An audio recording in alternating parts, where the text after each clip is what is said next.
conversation today, the Holt Lecture, is titled Election 2024, Democracy in the Crosshairs? Question mark? So we should have a good conversation. We have two esteemed guests with us. I'm going to go ahead and start off by inviting them each up one by one and introducing them. Reince Priebus, currently serves as the president of Michael Best and Friedrich LLP, a nationwide law firm with more than 350 attorneys. Prior to joining Michael Best, Reince was named White House Chief of Staff shortly after the 2016 presidential campaign. Of course, no surprise to anyone in this room. Prior to managing the White House staff, Reince served as the longest-serving chairman of the Republican National Committee, the longest in at least in modern history. He previously served as a visiting fellow at the Institute of Politics at Harvard Kennedy School. He's currently an officer in the U.S. Naval Reserve, or Navy Reserve, and he also serves as chairman of the 2024 Milwaukee Host Committee for the 2024 Republican National Convention. He received his Juris Doctorate degree, cum laude, from the University of Miami School of Law. And if you didn't know, he's a recent fellow for the Center for the Political Future at USC Dornsife here on campus. Please, everyone, help me welcome Reince Priebus. Bob Shrum. There we go. He's the director of the Center for Political Future and the Carmen H. and Lewis Warshar Chair in Practical Politics at the USC Dornsife. Very well-known political Democratic strategist. He was once described as the most sought-after consultant in the Democratic Party by the Atlantic Monthly. He was a speechwriter for Senator George McGovern in the 1972 presidential campaign. He was a speechwriter for and also for Senator Edward Kennedy in the 1980 presidential campaign. He served as the senator's press secretary in the early 80s and as a political consultant and strategist in his subsequent Senate campaigns. And of course, he has been involved and been a strategist leading dozens of campaigns across the United States at all levels, including the highest at the presidential level for other candidates as well. In 2005, he shifted his attention to the academic world. Professor Shrum teaches several classes at USC on domestic policy, applied politics, elections. He's a graduate of Georgetown University and Harvard Law School. And in 2015, Professor Shrum received the Lifetime Achievement Award from the American Association of Political Consultants and was inducted into their Hall of Fame. Please, everyone, help me welcome Professor Shrum.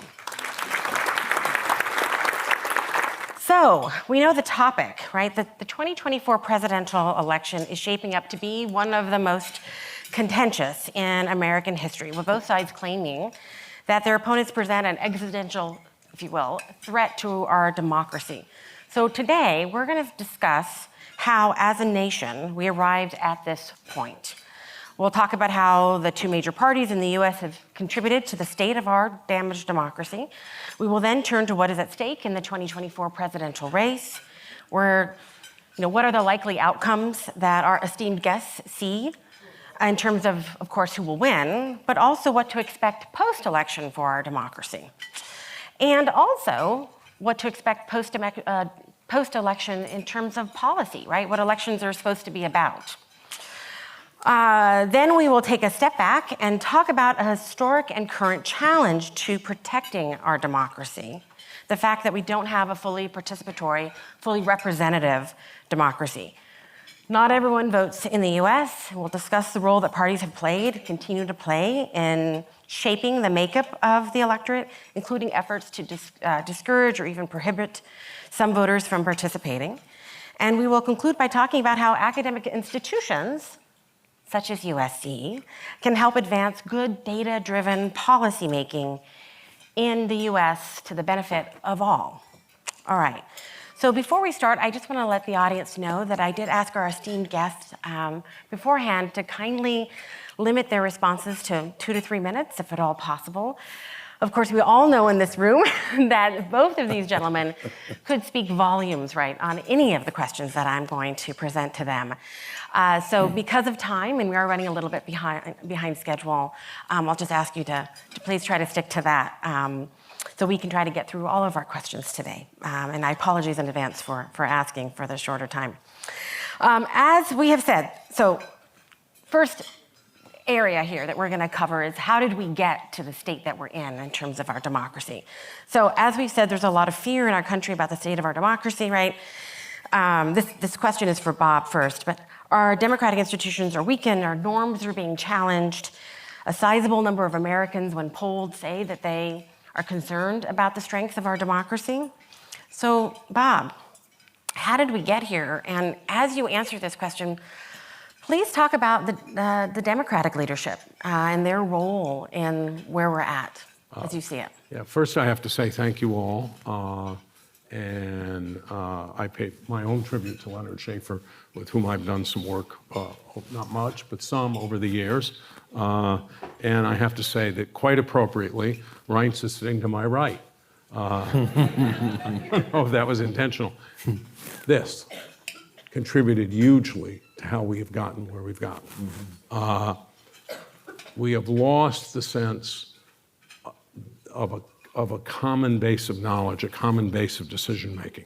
Daniel Patrick Moynihan once said, everybody's entitled to their own opinions, no one's entitled to their own facts. So in 1960, when Kennedy and Nixon are debating, and they're debating Medicare, Nixon, for example, doesn't say, oh, there's no medical poverty among seniors.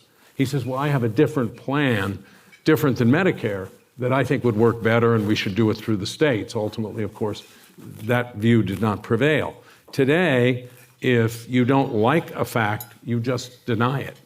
And I think that that has led to an erosion of trust, Mindy, not just in democracy, but in almost every institution that undergirds our society. Talk about the Democrats here. I mean, I think that what's happened starting in the 90s, and I think with the Gingrich Revolution, there was a sense that, Bob Michel, who most of you here won't remember, was the leader of the Republican Party in the House.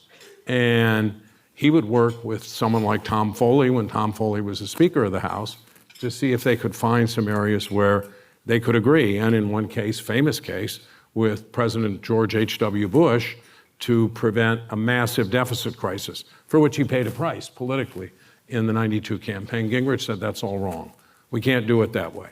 We have to be confrontational. Well, of course, once one side decides to be all-out confrontational, the other side decides to be all-out confrontational because they have to somehow or other live by the rules. It's like this argument about gerrymandering.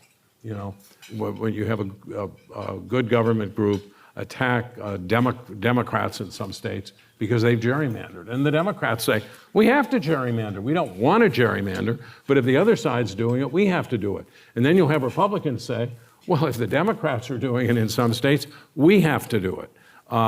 So we've just had, in my view, a general collapse of trust in politics, a general collapse of trust in what politicians are saying, and a kind of, I was stunned at CPAC, and I don't know what Reince thinks of this, when someone got up at the beginning of the Conservative Political Action Committee and said, we're here at CPAC this year to begin the end of democracy.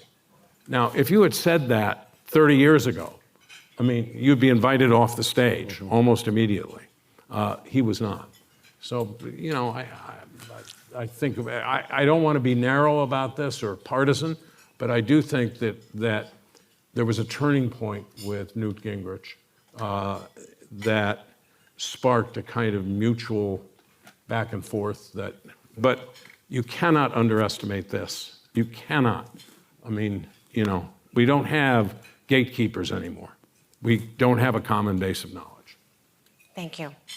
So Reince, what role did the Republican Party plays in terms of how we got to where we're at? It's a huge question, right? How do we get here? What role did the parties play? I was just thinking when Bob was talking about whose fault it was and who started it. That Billy Joel song, "We Didn't Start the Fire." It was always burning. I think it's been burning. But I also think everyone needs to understand something that I think is from someone who's been as a party chairman for 6 years in the White House, still involved. Politics is a market-driven process. Politicians will do what the market wants. You can't get elected if you don't do what the market wants you to do. And if you start doing things too many times that the market doesn't want you to do, you won't get elected. It's pretty simple. And the market has a couple truths. Division is profit. Unity is a loser. You don't sell books on unity. You don't get ratings on TV with unity. You get ratings on TV by fighting, by dividing, and CNN and MSNBC, Fox, the networks, they want ratings. So division is profit. So, number one. Number two, there are no competitive districts in the House. Out of 435 districts, 20 are in play. So what does that mean? If Bob and I are best friends, we've got a beer together every night, we love each other, and we are good friends, and I think he's fabulous. More on that later. But if we have a beer together every night, and we're in San Diego County, he's up in Riverside, but we're real close, and I'm talking about a double-wide electric fence on the border. He's talking about what about the kids that are here through no fault of their own. Same media market, same newspaper, same everything. We've got a better chance of getting reelected than waking up tomorrow. And that's the same way in 95% of the districts. And now you add in Bob's phone, where there's an algorithm. And every time you're swiping, every time the students here are swiping, what are they going to get? More of what they just swiped. And everything you believe, it's not going to challenge what you believe. It's going to give you more of what you keep clicking. So he gets more hardened and thinks, I'm insane for supporting Trump. I think he's insane that he can't see what's going on. And there we go. And around we go. One last thing. I know you want, I'm sure, but this is a huge question. It sets the tone. People are pissed off out there. People are angry. They don't want to debate about the border. They don't want to debate about women's sports. They don't want to debate about what's happening in Israel. They're angry. The economy, the gas prices. In 2008, illustrate it this way, and I'll keep everything else shorter. Ben Bernanke walked into the White House. And in 2008, Ben Bernanke said to President Bush, I need $1 trillion, otherwise our economy is going to collapse. Why? Because of the banking crisis, because of the housing crisis, because of the rules that were put in place. And he said, if I don't get $1 trillion, in 48 hours, the European economy is going to collapse. And then a week later, the entire world economy is going to collapse. And I need $1 trillion. So Bush said, go to the Capitol Hill and let's get the $1 trillion. And Ben Bernanke is not an excitable guy. I mean, this guy wrote his PhD on the Great Depression. He's a level-headed guy. And this is what he comes in with. And they gave him the $1 trillion, and they gave him another $3 trillion. And from 2008 to 2016, $4 trillion went into the economy. And who made the money? The bankers made the money. The people who wrote the rules that created the need for the $4 trillion made the money. They got rich. And what happened to the people in the middle? The little guy, who all those people call stock value. What happened to the stock value? They got nothing. Zero. And they're the ones that send their kids to populate the military too. And they got nothing. And all these people that want to talk to you about the way things used to be, they forget to put into the equation that those people, the people who brought down the United States to their knees, created the environment that we're in today. It didn't just happen. It happened over years. You know who I sound like? Bernie Sanders, don't I? You know why? Because you're going to have a choice in this election. You can pick left-wing populism or right-wing populism. That's your choice. The 1990s, what I grew up in, a college Republican president in 1992, those days are over. So it's a big question. It's complicated. It's not easy. You can't just tell someone to shut up and think everything's going to get fixed. It's going to take time, but it's going to take things like this, and I'll be more positive later, but it's why I do campus events. It's why I do things like with Bob at the Center for Political Future, I think is amazing because they have both sides represented, which is unique. It's because I want kids to see that Republicans and Democrats can talk to each other, like each other, respect each other. We need more of it. That's why we do things like this. Thank you. Thank you. So you said it's a complicated question, and a big question it is, right? One component, though, that we need to chat about is Donald Trump, right? What the role that he played, as people see, in the state of our democracy right now, and the weakened state of our democratic institutions.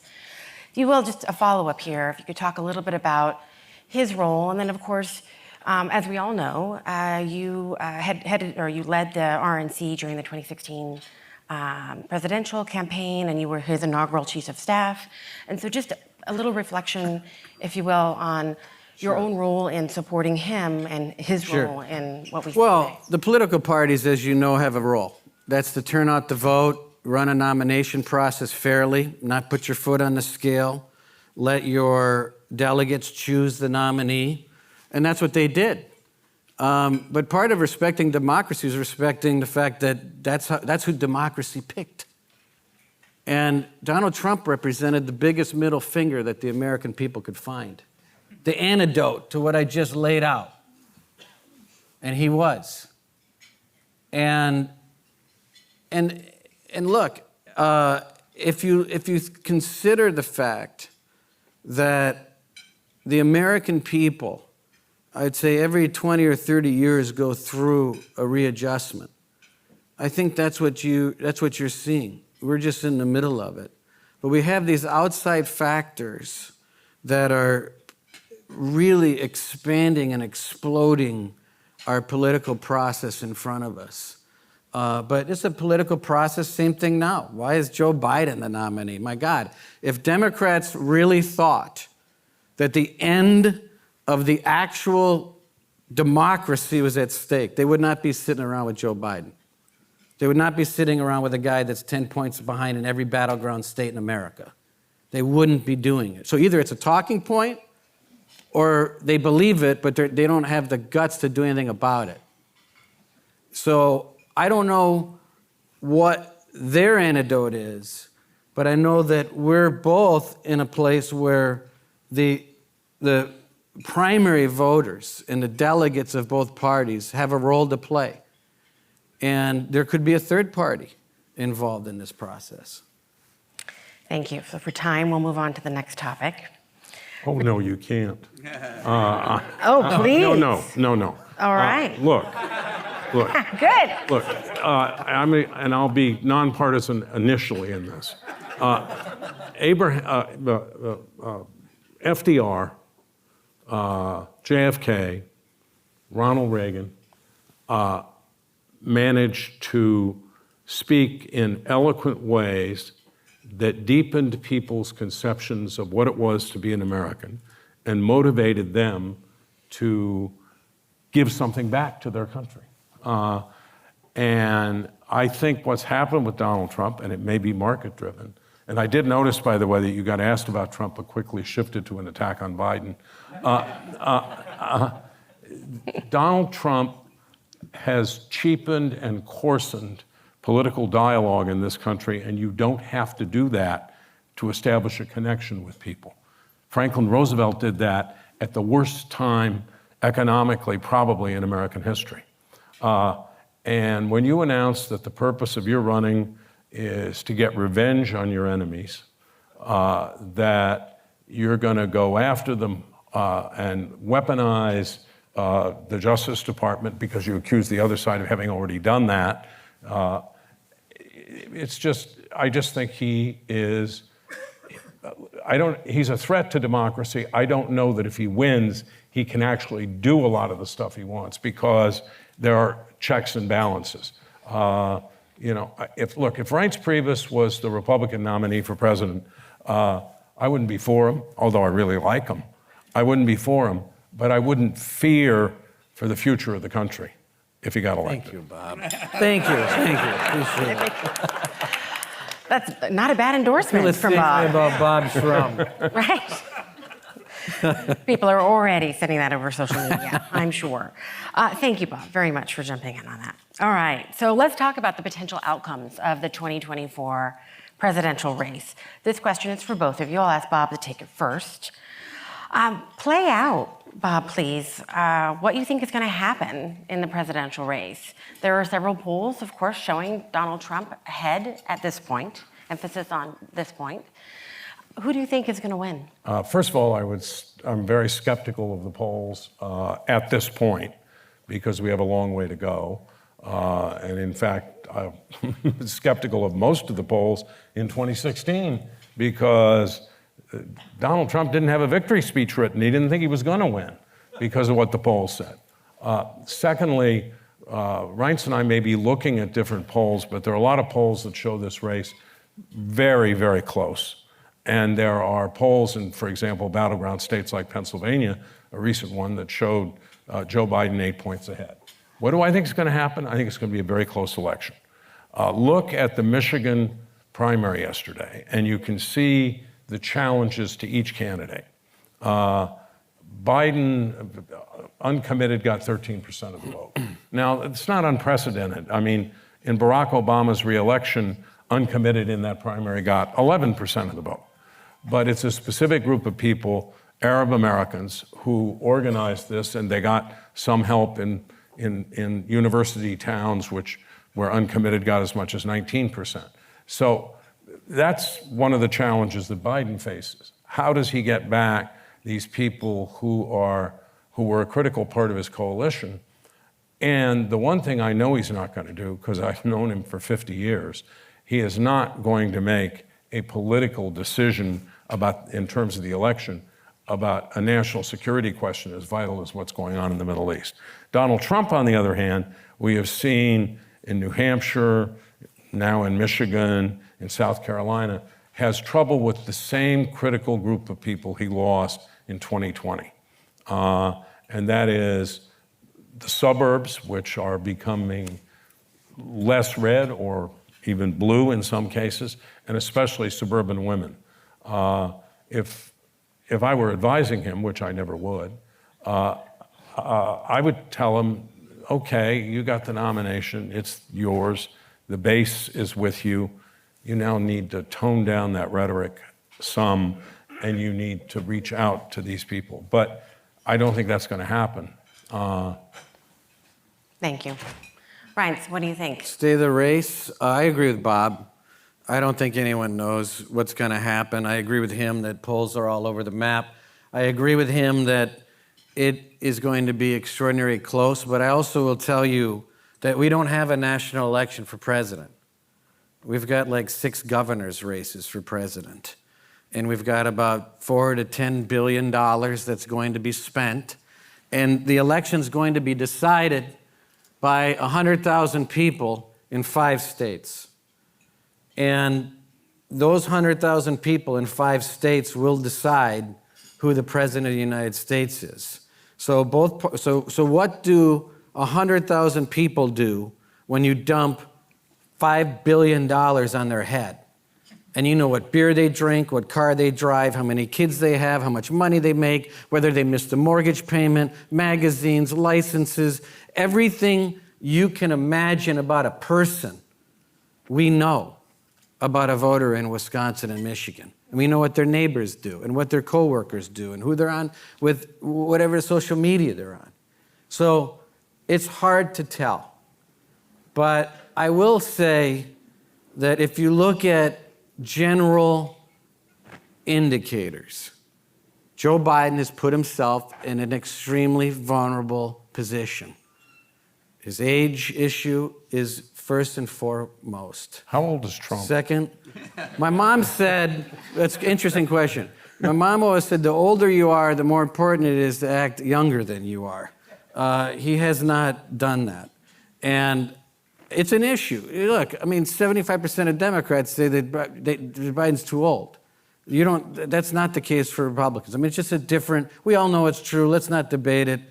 Biden's age and mental acuity has become an issue, and it is an issue in the battleground Trump forgot the name of his wife the other day. Fine.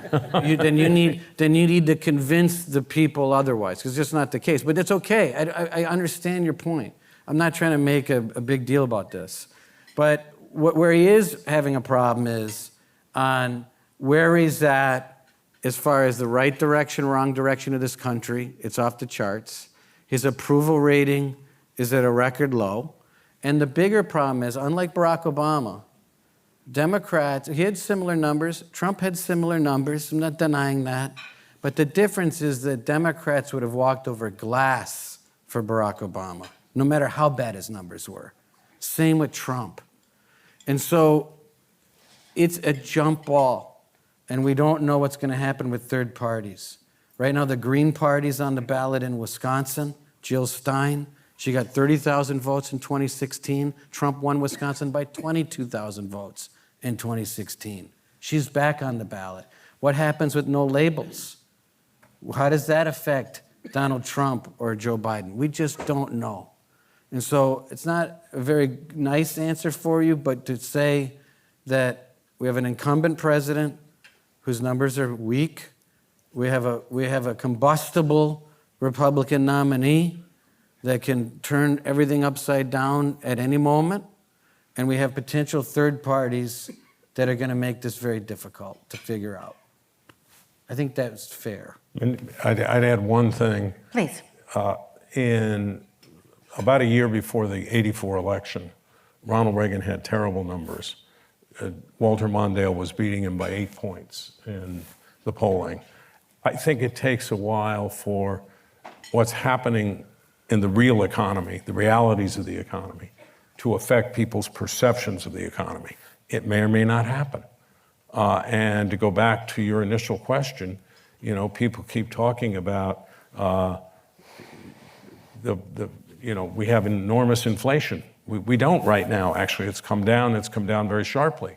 But people may believe that. And if they believe it, then Biden will be hurt. To win, Biden has to pull a Harry Truman. Truman in 1948 had to run not just against Thomas E. Dewey, but to a splinter party to the left of him, Henry Wallace and the Progressive Party, and a splinter party to the right of him, Strom Thurmond and the Dixiecrats. And that's one reason, aside from the polls, which they stopped taking too soon in 1948, that's one reason why almost every single pundit was absolutely sure that Thomas E. Dewey would be president. So I agree with Reince. I mean, this is a jump ball, but a lot of factors are going to play out in the next few months. We live in the ancient Chinese proverb, we live in interesting times and dangerous times. I think many would agree with that in this room. So you said factors, right? Many different factors. So what about a potential Trump criminal conviction? Reince, how will that affect possibly the outcome of the election? I don't know. And I would say for the easy answer would be it would be really bad, right? Except everything that was supposed to be really bad wasn't. And in fact, you could make the argument that Trump got stronger after Alvin Bragg brought the charges in New York. After the raid in Mar-a-Lago, his numbers went up. In fact, Chris Christie and Ron DeSantis, when they dropped out, said basically when President Trump was charged with these crimes, it made it almost impossible for them to win the nomination. One thing that has made Trump very strong is that it's Donald Trump all the time. It's 24/7. Whether it be something he said, whether it be something he did, whether it be something that someone's saying about him, it's all the time. And what's happened is he has found himself with an unmovable 43%, which is not moving. So his threshold, you throw a third party in there, his threshold to convince independents and undecideds is very tiny. I mean, when you're in my job where you need to find the votes in 100,000 votes, and then you're targeting 20 to 25,000 in Wisconsin, it's a tiny amount of people that you need to move. And anything can change it, whether it be the border, whether it be the economy, whether it be Biden's health, whether it be something Trump said or didn't say. It's very small. Thank you. Bob, in the unlikely event that President Biden were to step down in some way or drop out of the race? We don't need to spend any time on this question. It's not going to happen. I've known the guy for 50 years. When I first knew him, he wanted to be president of the United States. He didn't think it would take quite as long as it took. He is not walking away from this. And by the way, if he did, you would have chaos ensue in the Democratic Party. If he was going to walk away, it should have been 6 months, a year ago, but he's not going to. And he actually thinks that he's done a very good job in very trying circumstances. By the way, I think Trump was strengthened with the base, although by the criminal indictments, I think that's absolutely true. I don't necessarily think they help him with those suburban women, for example, I was talking about earlier. And I would add that Chris Christie was not going to be the Republican nominee for president in any event, no matter what Alvin Bragg did. Thank you. I had to ask, although I figured I knew what your answer was going to be. All right, so if Biden wins, we're going to game this out a little bit here. And Reince, this is for you, this question. Many believe that Trump will once again claim that the election was rigged. How might his followers react? Do you think that we could see another insurrection at the Capitol or somewhere else? No, I don't. I mean, what do you think? No, I don't think so. But I don't know what the circumstances are going to be in the election, and what, how close it's going to be, and what people could say. I just don't know. I mean, I do think that twice in a row might be a little hard to claim, but I don't know the answer to that question. I don't know what would happen or not happen, and I don't know. It's sort of too hypothetical for me. I'm sorry. Bob, I want to turn to what else is at stake in this election, right? So policies, outcomes for communities, right? Again, what elections are supposed to be about. Thoughts on, just from your perspective, what's at stake? Well, I mean, if say, Trump wins, I think he would like to get rid of Obamacare, although why he keeps saying that is beyond me, since it's now become very popular. I think that there's a thirst in some parts of the Republican coalition to do major changes to Social Security and Medicare that I think would hurt both programs. Very different, by the way, to go back to the first question of today, than when Tip O'Neill and Ronald Reagan got together to appoint a commission led by Alan Greenspan that came up with a plan that made Social Security financially secure for the next 50 years. We're far away from that. There was a group at the Heritage Foundation, and Reince would probably have a better take on whether Trump would actually listen to all this, that is drawing up a plan that involves him, and some of his aides have talked about this, especially Stephen Miller, invoking the Insurrection Act on day one and using troops inside the United States to round up people who were suspected of being illegal immigrants and put them into camps and then just send them back. Now, there are so many legal obstacles to that, but who knows? I mean, Trump might take the Andrew Jackson approach when the courts say, well, you can't do a lot of this stuff, and say, okay, the courts have made their decision, now let them enforce it. So yeah, I think that we have checks and balances. We have things in the system that matter, and presidents are not unconstrained, but I think he might try to be unconstrained. I think he'd like to be unconstrained.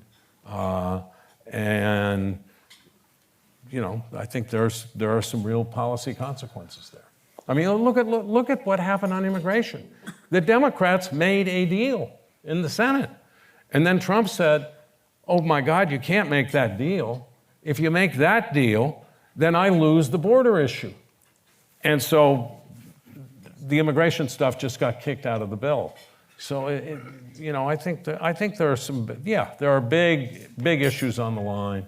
No matter what you think of we should do on immigration, there are going to be big consequences. No matter what you think we should do on health care, there are going to be big consequences. And goes to what the earliest part of this program was, the main reason we were here, which is Leonard Schaeffer and what he's doing. I mean, what may be on the line is whether or not we're going to have fact-based, science-driven public policy or not. Thank you. Reince, you look like you have. Oh, yeah, well, I don't really know, obviously, what the Biden campaign is thinking, but they can, if the president, and Bob probably would agree with me on this, if I were on the Biden campaign, turning down an interview in front of 120 million people during the Super Bowl and having Jim Nantz interview, which can be an easy, fun interview, makes no sense. It makes no sense that Biden doesn't, through an executive order, do something about what's happening on the border. Well, that he is going to. He should do it. I mean, if he wants to win, I mean, on day one, Joe Biden signed 9 executive orders. 6 were on immigration. 3 of them were, one, stop the wall. Okay, fine, you don't like it, that's Trump, that's too Trumpy. But the second one was, he's going to end the law that says if someone's here illegally and commits a felony, they get deported. Well, they stopped that. I think that's not right. You shouldn't deport someone who commits a felony. Okay. Well, they said you shouldn't automatically deport. They should have a they're hearing. here illegally. They should have a hearing. A felony, out. Third, and by the way, that's what most people think. You might be offended by that, but that's what most people think. Third thing is, you told municipalities, we want you to count the illegal immigrants in your community to the census, which means what? It means more the reason to have sanctuary cities, more the reason to get more money from the federal government. And so what did that tell all the folks? They said, come on in. So now you have what you've got. He, through executive order, can deal with this. Yeah, and he will, and he's not going to do it suddenly and instantaneously. Well, it's been 4 years. Think of your former boss's decision to issue his Muslim ban on day one in an order that was so badly written it was almost laughable. And he insisted on doing it instead of putting it through a process that would protect it. He's going to do as much. Well, that was me. I'm the one that did that. No, you're not. Well, I was chief of staff. You were chief of staff, and I suspect you said, "Why don't we send this through the White House counsel's office?" I said it may have been a good idea to give a couple of weeks of notice on this. So, as much as I hate to break this up, I do. You mentioned a moment ago, Bob, about the Senate. I'd be remiss if I didn't ask both of you your thoughts today, just announced, of course, if you haven't heard, Senator Mitch McConnell stepping down after the election, right, from his leadership position in the Senate. We only have a couple of minutes here. Just quickly, Master of the Senate, someone who really knew, I don't agree with him on much of anything, but someone who really knew how to do his job, is responsible as much as anybody for changing, or more than anybody, for changing the composition of the Supreme Court. But if you listen to his speech today, and he talked about getting married on Ronald Reagan's birthday, he is the kind of Republican that Reince suggested has passed, at least in terms of massive influence in the party. And I think if he had tried to stay, even if Republicans took the Senate, he would have been seriously challenged for majority leader. Agree with Bob. Texted with Leader McConnell this morning. I really appreciate him. I think he's a master. He's a knife fighter. He's an assassin, but he's also smart. And the kind of person you want on your side. As Bob said, remade the courts and just knows the Senate inside and out. An American hero, patriot. I mean, just nothing but praise for Mitch McConnell. Thank you. Hero is not my word. No, my word of the I day bet I today tried is to get assassin. married on Ronald Reagan's birthday too. But I got married on the 20th because I found out as a young person that flowers are extremely expensive before Valentine's. Thank you both. So you heard, Spoken like a true fiscal conservative. Yeah, right. very true. So today we'll leave you with the image of Mitch McConnell assassin, right? Is that what you were saying? Well, I mean that in like a really positive. Yes, yes. Compliment. He may very well enjoy being called that. So we'll just, give you a nice visual image. I'm going to close this out here because of time, but I do want to just cover our very last question, take us back to connecting academia with policymakers. And I'll ask both of you just to treat this as a lightning round, quick 1 minute each, if you will, your thoughts. So we've been talking today, of course, we've been celebrating the upcoming launch of the Schaeffer Institute for Public Policy and Government Service at our new DC campus. You both had enormous impact in your careers on policy development at multiple levels of government. How can academia, how can USC specifically connect our research to policymakers for the benefit of all? In the Bob. 60s, the 50s, and for a number of decades before that, the academy played a big role in the public square. As time went on, with the exception, I suppose, in the 70s of Henry Kissinger, it played less and less of a role in the public square. I think that what the university is doing with the Schaeffer Center and the Schaeffer Institute can have a huge impact, and already has, by the way, in the areas of health policy. What we're trying to do at the Center for the Political Future, where we're trying to model and advance a politics where we respect each other and respect the truth, can make a contribution. Can't solve the whole problem, but we can at least begin to try to move it in a different direction. That's why, by the way, the center, my center, we have a Democrat as director and a Republican as co-director. We're the only center like that in the country. So I think USC, there are enormous opportunities here. Thank you. So Reince. everything Bob said, I agree. I think that you've got folks here at USC that are very special. Like I said before, I do a lot of events on campuses because I want the kids to see both sides, that we can have fun and fight and have, still have a beer afterwards. But I think between Dana Goldman, Bob, Mike Murphy, Amber Miller, Dean and Dornsife, and your president here, you've got a great formula. And you have, I think, really something special here where the students get to see both sides of an issue. And you have to encourage that. One other thing that I would like to challenge, because I think it's important, and I've said it to the kids at the center when I was a fellow.